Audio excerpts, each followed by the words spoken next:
कि देश बिना पैसे का नहीं चल सकता है, और पैसा बहुत बड़ा चीज होता है किसी भी देश को चलाने के लिए, समझ में गया। तो वित्तीय समिति के लिए 3 चीजें होनी चाहिए।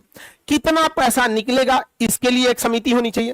वो पैसा सही से खर्च हुआ या नहीं, इसके लिए एक समिति होनी चाहिए।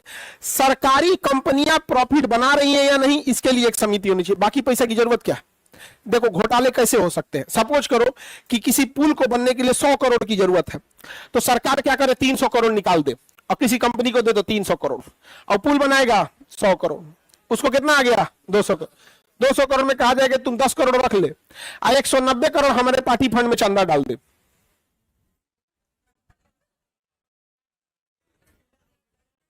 समझ में आ गया? टेंगे टेंगे।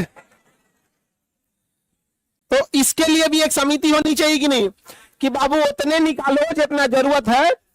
तो एक समिति होनी चाहिए एस्टीमेट बनाने के लिए। वित्तीय समिति में एक समिति होनी चाहिए एस्टीमेट बनाने के लिए। क्या बनाने के लिए? एस्टीमेट को हिंदी में कहते हैं प्राकलन। एस्टीमेट को हिंदी में प्राकलन।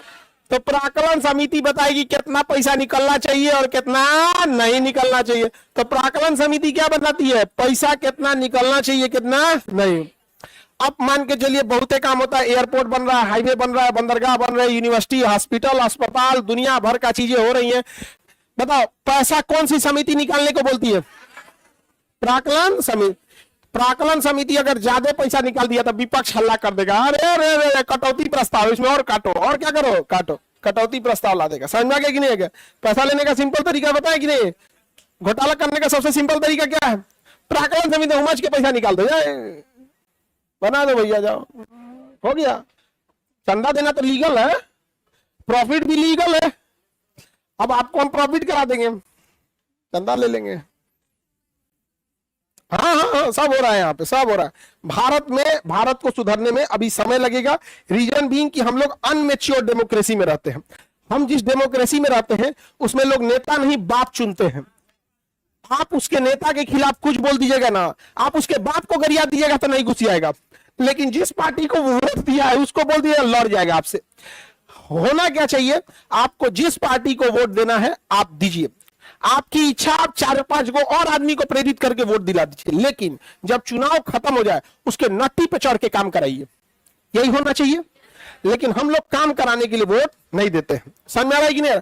अच्छा, आप जिसको वोट डालते हैं उसी को दीजिए, लेकिन सामूहिक रूप से उसके ऊपर दबाव बनाइए कि हम अपनी पार्टी चेंज कर लेंगे। बस इतना से ही चेंज हो जाएगा।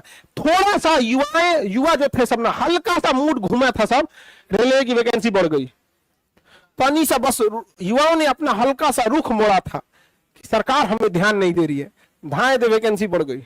देखें, तुम अपना रुख मोड़ो या ना मोड़ो, ये हम नहीं बोल रहे हैं, बट वहां दिखाओ कि हम रूठ जाएंगे अगर आप काम नहीं करेंगे तो।